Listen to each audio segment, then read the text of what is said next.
খুব সাবধান। পা ফেলার আগে, পা তুলে ফেলার আগে একটু চিন্তা ভাবনা করবেন, আমার জীবনটা শেষ হতে চলছে, যে কোনো মুহূর্তে দুনিয়া ছেড়ে আমি চলে যেতে পারি। আপনার দ্বারাই আমার দ্বারাই চুল পরিমাণ যদি কোনো অন্যায় হয়ে থাকে, জেনে শুনে যদি করেন, এর জবাব কিন্তু কাঠগড়ায় উঠে আপনাকে একদিন দিতে হবে। এতে থেকে কেউ আমরা রেহাই পাবো না, দিতেই হবে। কেউ মাপ পায়নি আর পাবেও না। যা হোক, রমজান মাস খুবই বরকতপূর্ণময় মাস। এই মাসে কিছু মাসলা মাসাইল আমাদের একটু জানতে হবে, সে সম্পর্কে একটু আলোচনা করবো ইনশাআল্লাহ।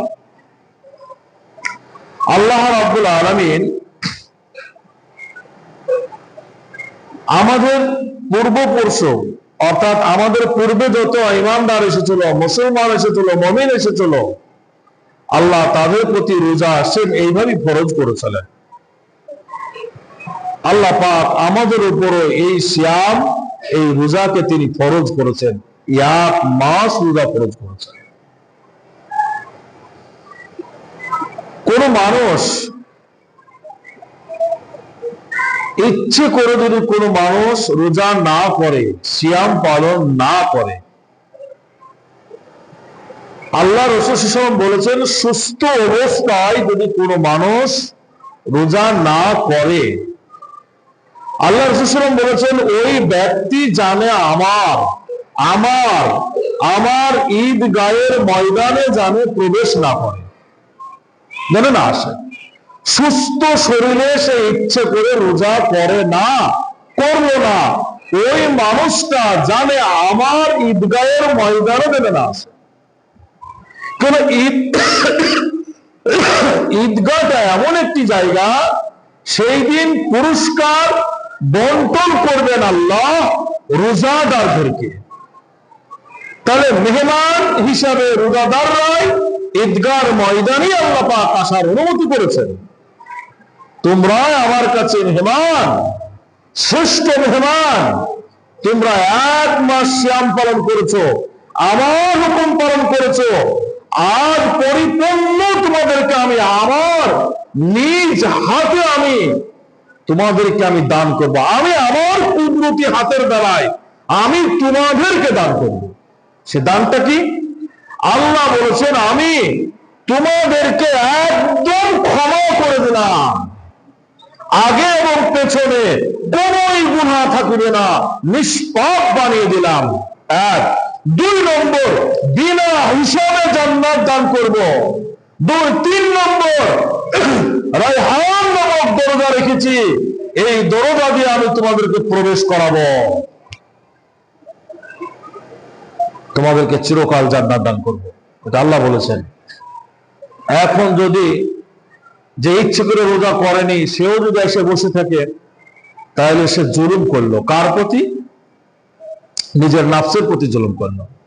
আল্লাহ নিষেধ করেছে, নবীজি নিষেধ করেছেন, তারপর আমি জোর করে আসছি। আসেন, 5 ব্যক্তির উপরে আল্লাহ পাক রোজা সিয়াম উঠিয়ে দিয়েছেন। 5 ব্যক্তি। এই 5 জন ব্যক্তি রোজা করতে পারবে না। 5 জন কে কে? 1 নম্বর হলো যে ব্যক্তি মুসাফির হবে, ওই ব্যক্তির প্রতি আল্লাহ পাক রোজা উঠে গেছেন। কতদিন? যতদিন সে মুসাফির হালাতে থাকবে। 10 দিন, 20 দিন, 1 মাস, 5 দিন, যতদিন থাকবে এই মুসাফির হালাতে। 1। 2 নম্বর হলো এত বয়স্ক মানুষ যে বৃদ্ধ হয়ে গেছে, চলাফেরা করতে পারে না, উঠতে পারে না, অচল অক্ষম হয়ে গেছে এই ব্যক্তি। 2। 3 নম্বর, যে অসুস্থ, একদম এত অসুস্থ যে চলতে ফিরতে পারে না, অসুখ লাগিয়েই আছে। 3। 4 নম্বর হলো গর্ভধারণী মা, অর্থাৎ যে পেটে বাচ্চা ধারণ করে আছে এই মহিলা। 5, যে মহিলার হাইজ হয়ে গেছে, নেফাস হয়েছে, মেন্স হয়েছে ইত্যাদি, এইরকম অবস্থায় তার রোজা করা যাবে না। এই 5 জন ব্যক্তি আসে নেবেন। সফর এমন একটা জিনিস, মুসাফির হালাতে আপনি যখন কসর করবেন, দেখেন আল্লাহ কত দয়াবান, নামাজ ফরজ, রোজা ফরজ, অথচ যখন আপনি কসরের হালাতে থাকবেন, সফরের হালাতে থাকবেন, অর্থাৎ আপনি যখন এখান থেকে বর্ধমান গেলেন, আপনি মুসাফির হয়ে যাবেন 48 মাইল দূরত্ব, এইটা আপনি কসর হয়ে যাবে, আপনার নামাজ কসর করতে হবে। 4 রাকাত নামাজ গলাকে 2 রাকাত পড়তে হবে ওখানে যতক্ষণ থাকবেন। ওই জায়গায় যখন আপনি পৌঁছে যাবেন, কোন ব্যতিক্রম আপনি নামাজ পড়তে পারেননি, জোহর হোক, আসর হোক, মাগরিব হোক, এই এশা হোক, এই 4 রাকাত নামাজগুলি আপনার ওখানেই কাজা হয়ে গেছে, আপনি কাজা ওখানেই হয়েছে, আপনি বাড়িতে চলে এসেছেন, মুকিম হয়ে গেছেন। তখন মুসাফির হালাতে ছিলেন, এখন কিন্তু আপনি মুকিম হয়ে গেছেন। নামাজের বিধানটা ছিল ওই সময় কসর, আপনি তখন কসর অবস্থায় মুসাফির হালাতে আপনার নামাজটাকে কাজা হয়ে গেছে, এখানে আপনি কাজায় আদায় করবেন। আল্লাহ কত দয়াবান, 4 রাকাত নামাজ 2 রাকাত আল্লাহ করে দিয়েছেন। আসেন, এইরকম ব্যক্তিদের জন্য রোজা নিষেধ আছে। কতদিন? যতদিন পরিমাণ ও মুসাফির হালাতে থাকবে। যেদিন মুকিম হয়ে যাবে সেদিন আবার পূর্ণাঙ্গ রোজা করতে থাকবে। আর ওই রোজাগুলি সে পরবর্তীতে কি করবে? কাজা আদায় করবে, একটা একটা করে রোজা কাজা আদায় করবে। এই হচ্ছে মাসলা।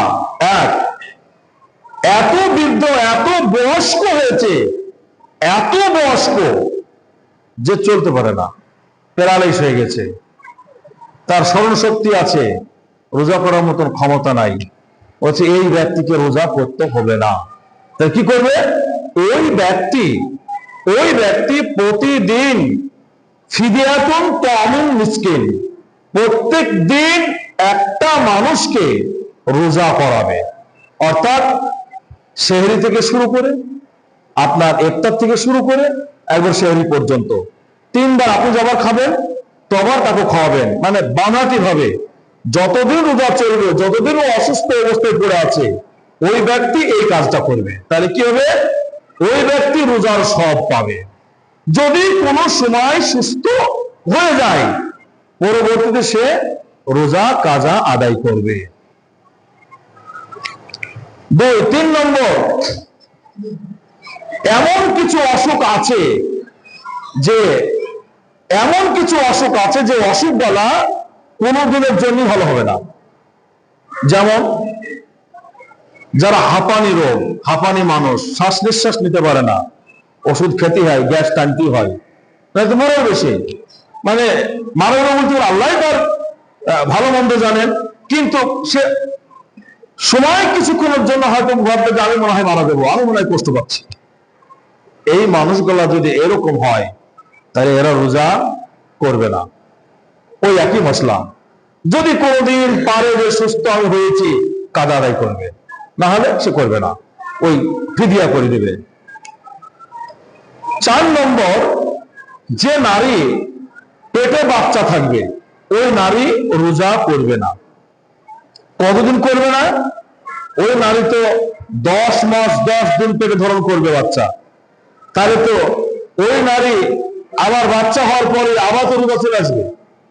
বলা হয়েছে ওই নারীটা বাচ্চা হওয়ার পর 2.5 বছর আবার তার বুকের স্তনের দুধ আবার খাবে বাচ্চাটা, তাই 2 বছর হয়ে গেছে, প্রায় 3 বছর হয়ে যাচ্ছে।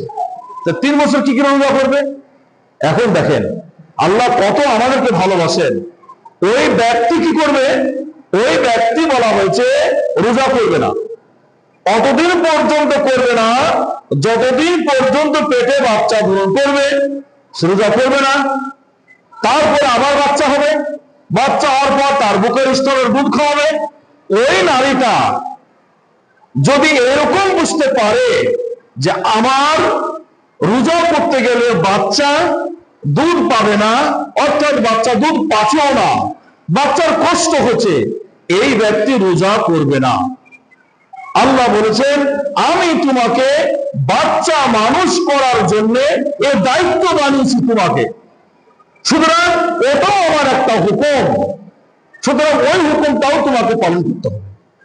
তাহলে এখানে বোঝা গেল যে ওই ব্যক্তি যদি বুঝতে পারে যে আমি শক্তিমান মহিলা, তার গায়ে শক্তি আছে, তার গায়ে চলার মতো ক্ষমতা আছে, সে বাচ্চাকে দুধ দেওয়ার পরও রোজা করার মতো ক্ষমতা ধারণ করতে পারে, এরকম যদি তার মানবতা যদি তার ভিতরে থাকে, মন মাইন্ড যদি তার সুস্থ শরীর যদি সে সঠিক থাকে, সে ব্যক্তি রোজাও করতে পারে, বাচ্চাকে দুধ খাওয়াতেও পারে। কবে? তবে বাচ্চাকে রোজা অবস্থায় না, মানে রোজাটা সে করবে বাচ্চাকে দুধ না খেয়ে। আর এরকম যদি বুঝতে পারে যে আমি বাচ্চাকে দুধ খাওয়াতে গেলে যে আমি শারীরিক দুর্বলত হব এবং আমার রোজারও কষ্ট হবে, সুতরাং ওই ব্যক্তি রোজা করবে না। সেও কি করবে? তার এতদিন পর্যন্ত যেদিন পারবে সারা বছর মৃত্যুর আগ পর্যন্ত রোজা সে পরিশোধ করার তাকে সময় দিয়েছেন আল্লাহ। আর 5 নম্বর হলো যে মেয়েদের হাইজ হয়, এই অবস্থায় সুস্থ শরীর আজ রোজা করছে, দেখা যাচ্ছে জোহরের সময় থেকে তার মানে অসুস্থতা তার বেড়ে গেছে, মাসলা মাসাইল অনুযায়ী 4 দিন 5 দিন 6 দিন যে মেয়েদের যে কদিন থাকবে ওই অবস্থা ওই রোজাটা আর করতে পারবে না। রোজা অবস্থা যদি তার ওইরকম হয়ে যায় তাহলে সে রোজার সঙ্গে সঙ্গে ভেঙে দেবে, আর রোজা করতে পারবে না। তার জন্য নামাজটা মাফ হয়ে গেছে, নামাজ আর পড়বে না ওই কদিন, আর কোনদিন তার কাজাও করবে না।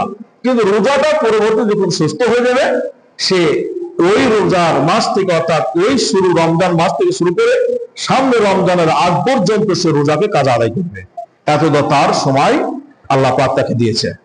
আসেন, অনেক মানুষ রোজা অবস্থায়, আমরা অজানা অবস্থায় দিনের বেলায় কিছু আহার করে ফেলাই, খেয়ে ফেলাই, তার রোজা হবে কি হবে না?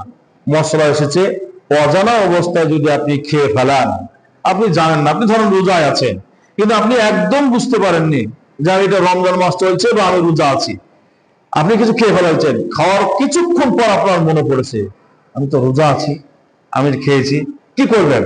মশলা এসেছে, তার রোজাটাও হবে, এতে রোজা ভাঙার কোনো কারণ নাই। আল্লাহ হচ্ছে দয়াবান গফুর রহিম, আপনাকে আল্লাহ মাফ করে দেবে এবং পূর্ণাঙ্গ সব আপনি পাবেন।